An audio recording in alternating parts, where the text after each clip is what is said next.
Welcome to the Evolution with Mac and Jen podcast. Today, we're going to be talking about you carrying the weight of the world on your shoulders. And this is more of things like suggestions, things to look at, different things. And Jen isn't with me today. Well, she is, but she's off screen. She's not on screen. So, there's an idea here, a concept here that everybody needs to understand. And most people don't understand it until they kind of submit to it. And that is this thing that we'll do where we'll carry a bunch of stuff, we'll worry about it, we'll think we have to do it. And I'm going to give two examples, one from a feminine perspective or a female perspective, and one from a male perspective, to kind of get an idea of this is probably you. So starting with I'm going to start with the female perspective, and this is the one where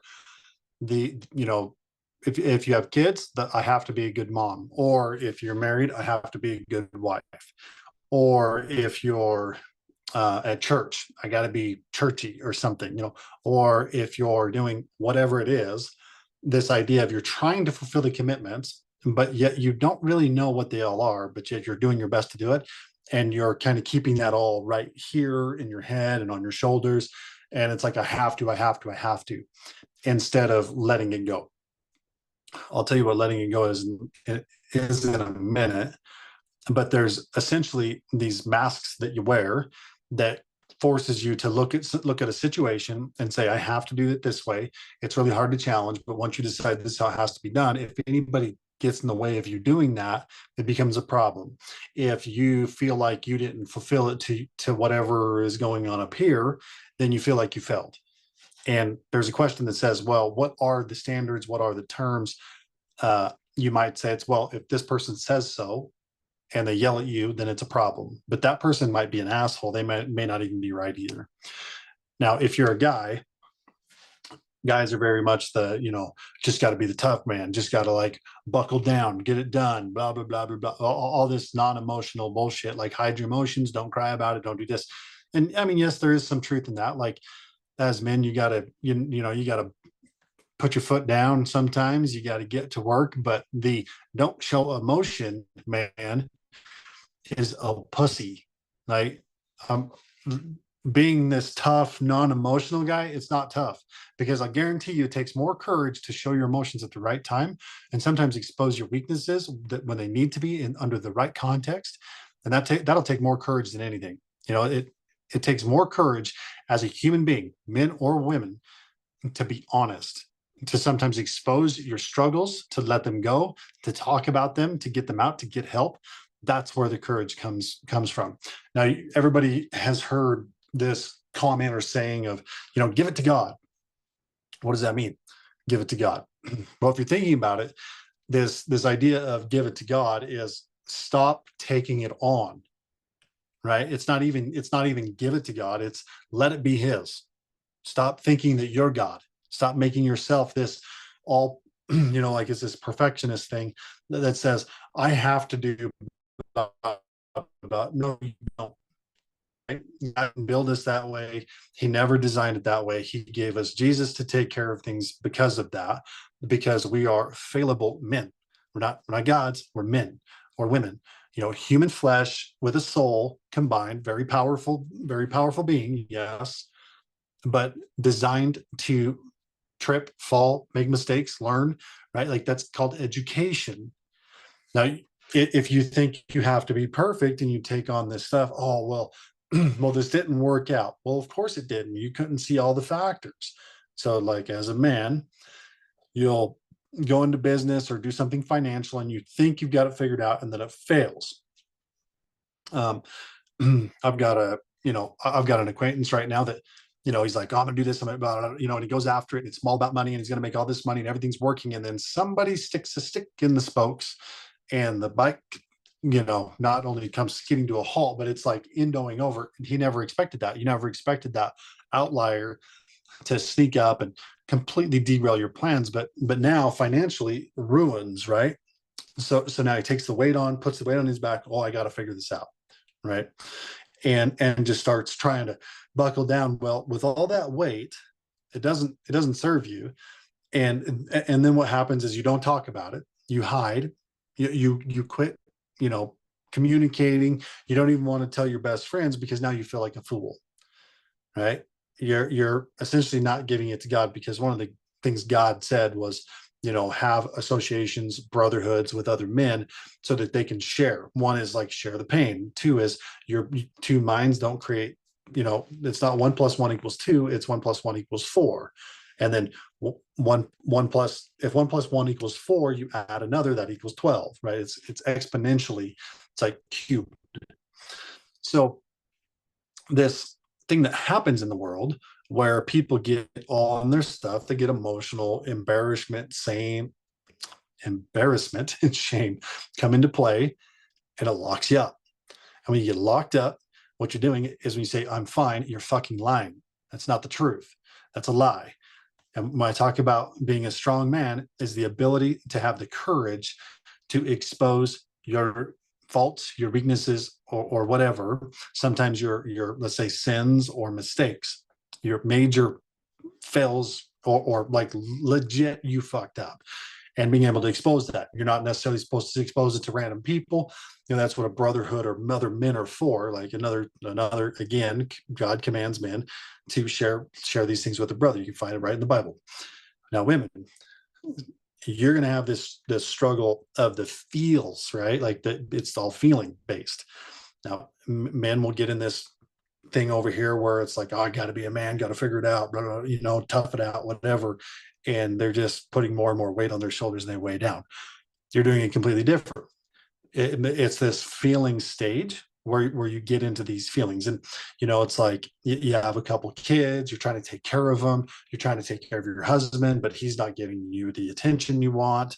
And you're like, what am I doing? It feels more like a roommate. I feel like I'm not being loved. You're not being validated, like all these things. And so rather than say, okay, God, it's yours, give it, like whatever. It's like, I understand that I'm never going to be perfect. I understand that like everything that you gave me is what you gave me for a reason, and that I can move forward in life. So you can lift the burdens off, right? To know that like you are doing exactly what you should be doing right now, even if you're like, there's no way. God knows everything. Okay. There's something here. There's a lesson to be learned or something. So let it go, shed that weight off so that you can do this, so that you can go to your man and actually clearly communicate to him the truth. And even if he can't take it or something, like it's not for you to control. Don't try to control it. Give it to God, which means when you tell him the honest truth, tell the man the honest truth, your husband, whatever, honest truth of how you feel. Whatever disaster comes after that is exactly how God planned. And if you trust God in that, it will work itself out over time. If you try to control it, as in you spit some stuff out, he reacts, you're unvalidated. So then you react. Now you're controlling the situation. That is not giving it to God. That's just going to result in more pain and suffering. When you truly give it up, it's like, okay, well, this is how I feel. I got to be honest. I have to expose this. It's a very, very scary place for a woman, because you're already vulnerable. You're looking for validation, and you're probably going to get a reaction that is not, it's like going to rip both things away from you. It's going to make you feel unsafe and everything else. So your only true safety comes from looking to God, right? Like he's the only one that's never going to betray you. That's it. Christ is never going to betray you. God's never going to betray you. Men, women, kids, everybody else will. So why do you think you have to be so fucking perfect? Doesn't really make sense when you think about it. Like it's not your job, it's not your calling, it's not anything. It's your job to educate. And education comes through a process of having to make mistakes and learn through the mistakes, right? That is the point of education. And so when you go to your husband and say, look, I don't feel good. Like maybe it starts there.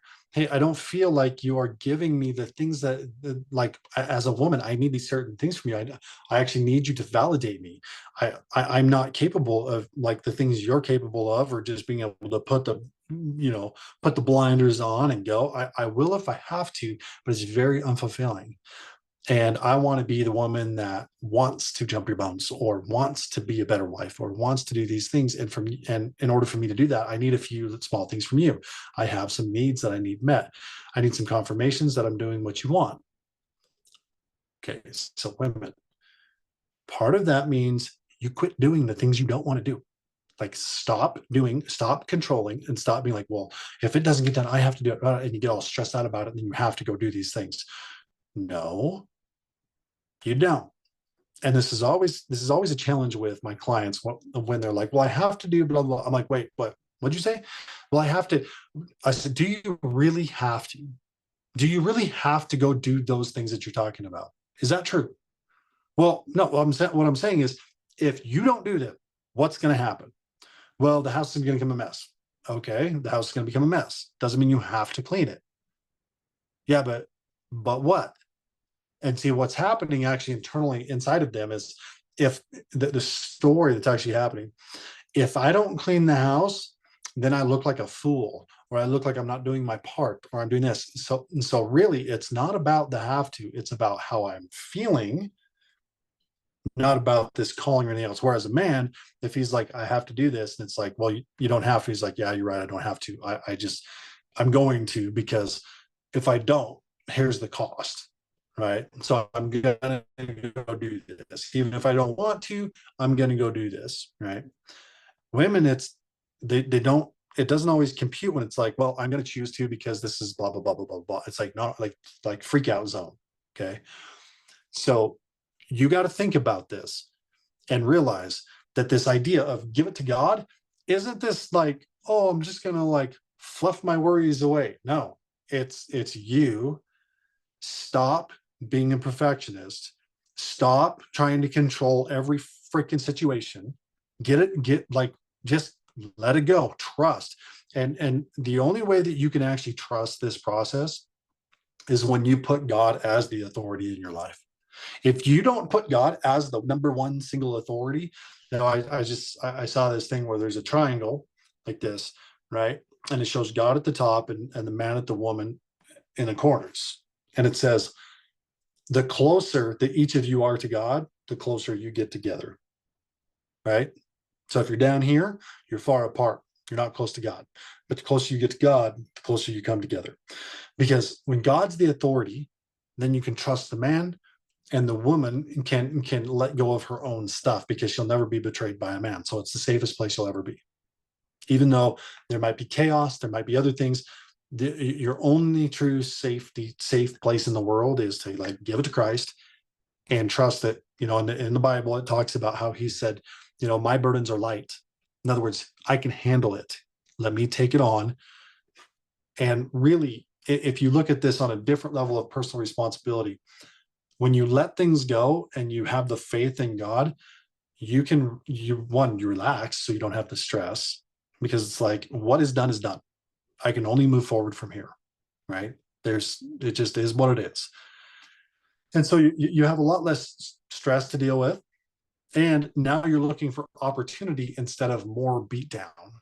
But when you're carrying the weight, what you're also having to do is hide from exposure, hide from the shame and the embarrassment.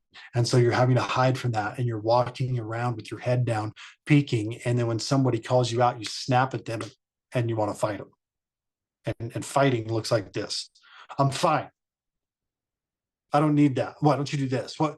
And then you end up in a relationship where you're resenting each other, and the men aren't getting, like, their women aren't crawling in their laps and like kind of kissing on them and give, like, all of a sudden triggering them, like, like they, all of a sudden they feel like a man again, or praising them for the way they're raising their kids, or handling certain situations, or thanking them for providing for, like, could you imagine that as a man? You come home and all you do is get, why aren't you doing this? Why aren't you doing that? Blah, blah, blah, blah, blah. Like, and I'm speaking to the men right now, not the women. You do all these things, and in your mind, you're thinking you're doing everything that she wants. You're like, I don't know why you're not happy. I do this, I give you money, I provide, I do this, and I do all these things. And whether, even if it's money or not, it doesn't matter. But I guarantee you, if you're in a relationship or been in a relationship, as a man, you have these preconditioned thoughts that think, well, I was doing this for her, because here's what happens. Every time the relationship ends or struggles, all I hear from other men is, I don't know what her problem is. I keep doing blah, blah, blah. And I'm like, does she know that you're doing those things? Did you ask her if she even wants those things done? And it's like, no, they don't have a freaking clue, because they're doing it solo. Fail, right? Do not do life solo as a man or a woman, period. It doesn't work. One, for men, you get in your stories, you get like the best place the devil wants you is by yourself, because it's the easiest place to attack. But when you have other men, you might have a story, you might have something where you're saying, well, I have to do this. Another man says, no, like, look at it like this. Or you're dealing with all this shame and guilt, and you don't think someone else would understand. And then you share it and they're like, oh yeah, been there. You're like, oh really? Oh. And then all of a sudden like that, it's gone, because you realize it really wasn't as big a deal as you were making it in your mind. And I see this daily. This is not something where you, as a man, you might be thinking, oh yeah, no, I don't do that. Bullshit. I guarantee, and I can probably hit you on something in minutes. Like, without you telling me and you just talking, I can probably get you on something where you'd be like, man, you're an ass. Like, go fuck yourself, or something, because I do it all the time. So do not try to do it alone. Get with people, get with other men. And if you can't find men that hold you to a standard of the truth, or here's a real quantifier. If you want to know if you're on track, does your woman crawl in your lap? Does your woman make you feel like more of a man? Does she praise you or does she at least show you gratitude for your decision-making capabilities, and also for your child raising abilities, to be able to say, nope, we're not doing that. And you make a decisive decision, where she might be going, no, we need to do this. Okay, fine. And then she steps back, lets you do it. You do it. And then she's like, wow, you really, yeah, I see what you did. Right. In other words, she flat out respects you. And because of that respect, you stand taller than you've ever stood. Your relationship gets better year after year, and your financial situation gets better year after year. If you're not there, you're probably not in the right association with other men. That's a fact. Okay. I've gone 40 years, had a lot of good people around me and everything else before, and then finally got around the right kind of men that were working to be good men. They're not perfect, but they work daily to be good men. And then I do that with other men, and I work with them in that respect, to make sure that they're on point and they're not in their bullshit telling stories or anything else, and that they're showing up correctly for their kids and their wife and their business. They're telling the truth, and they actually understand what having faith in God means.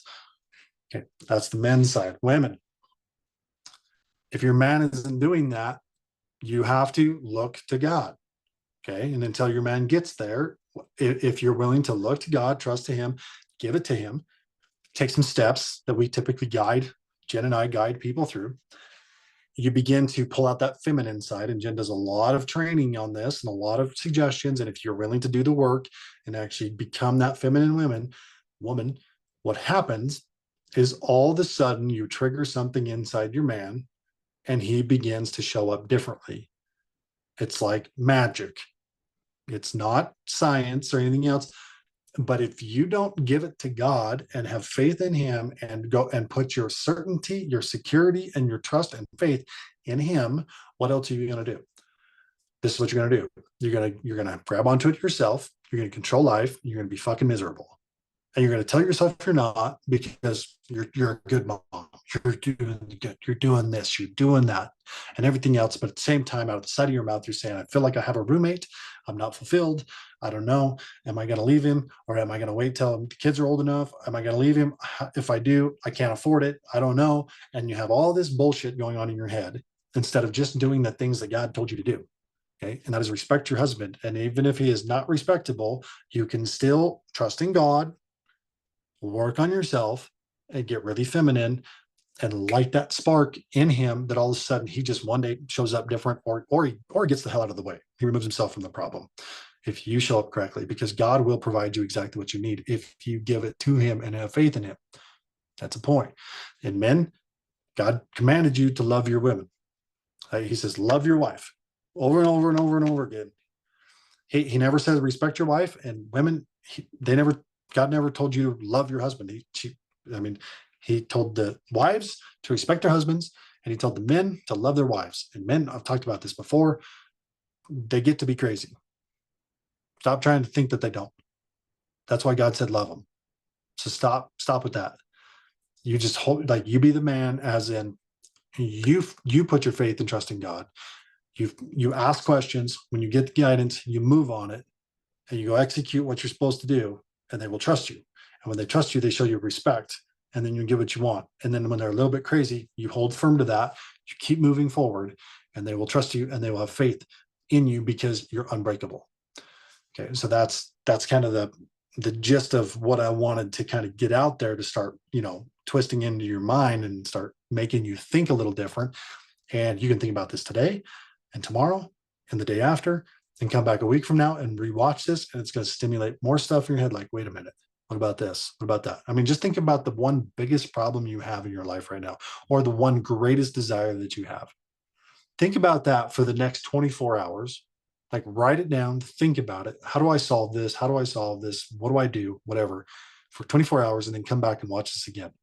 And you'll be like, you might not like me, or you might thank me for what you just discovered.